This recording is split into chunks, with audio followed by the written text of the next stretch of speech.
Hello everybody, how's it going? Buddy Blackbird here with another After Effects CS6 tutorial.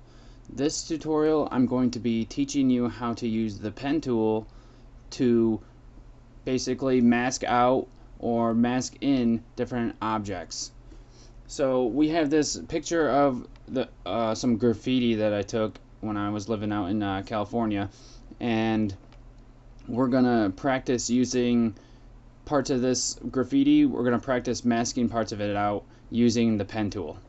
So the first thing we need to start by is clicking on the pen tool up here, and the hotkey for pen tool is G. Now if you press G again, you will get the mask feather tool, and if you hold down on the button here, you can see the different tools. So the pen tool usually just changes from the add vertex tool or delete vertex tool or convert vertex tool, which the vertexes are basically just points. So we can start by trying to mask out this little blue extrusion here in the graffiti.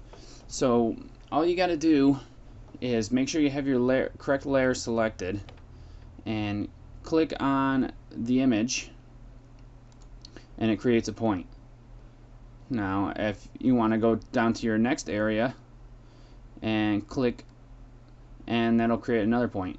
If you hold your mouse button down and drag, it'll create Bezier handles and round out your mask. Now we don't want to round out the mask at this point, at this line right here, because it's already straight. So I'm going to click down here and keep it straight. We'll click on here, keeping that one straight. We get up here, and now we can see that this part right here is curved. Now a trick that you want to learn is don't use a whole bunch of Bezier points when you could just use a few to accomplish this curve. So you don't want to do something like this, because then you got a whole bunch of points now that you got to edit, and it'll be really annoying. So try just using only a couple. So maybe one right here where it curves, then one over here, and you just make the Bezier handle come down even farther there, and then one up here on the top. Click on my tool, make sure my pen tool is selected. Somehow I hit my selection tool key by accident. Now we'll come up here and make another curve. Now this curve didn't quite make it, so what I need to do is go onto the line here, and you see my pen tool turns into a plus. Click there, and then you can add another tool, or you can add another vertex point, and now when the black arrow is on it, you can drag the point down and add it in there. Now if you don't want extra points, make sure your pen tool is selected. And hold down Control over one of the points, and it'll come up with a negative there. Click on it, and it'll erase the point. Well, we wanted that there. Say you came down to this side here, and you can see it's like cutting in a little. There's black out there. So maybe you want to add Bezier handles to it. If you hold Alt and hover over your vertex point, you can use the Convert Vertex tool and drag, and you can get Bezier handles on it. Now when you're creating masks, you want to be precise. So you don't want this black hanging out. Well, I guess it depends on your client. Sometimes they might want to have you cut in, but most of the time they want to have you right on the edge. So you zoom in, hover over, and just move on the edge of the pixels there. Same with this. Now probably want to round it a little. Now to close it, click on your last point, and then you can resume making points if you want to. I'm just hitting Control Z to close it.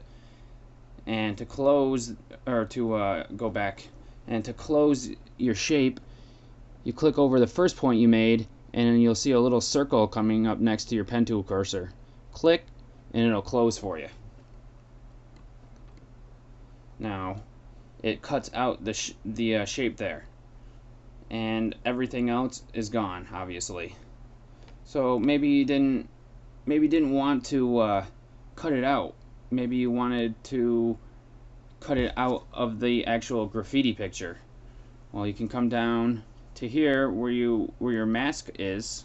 If that's not there, you just hit M for mask, and it'll bring up your mask properties. You click on the blending mode drop down menu over here, and you can hit subtract. Say you want to have it on add or something like that in your final render, but you need to make another point, or you need to make another mask. Well, you can't see anything. So what I do is I set the blending mode to none, and then I can start clicking again and making another mask. So on this eye here. Now the way to use your Bezier handles properly, just drag out and align your next align your Bezier handle with where you think you're going to put your next point. With that.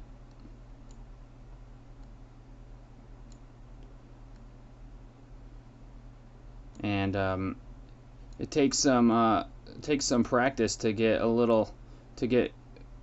pretty good with what this is called. It's kind of like, it's called masking, but it's also called rotoscoping when you're doing this frame by frame. And I'll show you that quick also in a next tutorial actually. So there's the eye that's clicked out. Now if we put these both on, there you go, you have the eye out of there, and you have this shape here. If you don't want to see your mask anymore, just click on this button right here, toggle mask path and shape visibility, and now you can see what it is, and you can go look in and fine tune.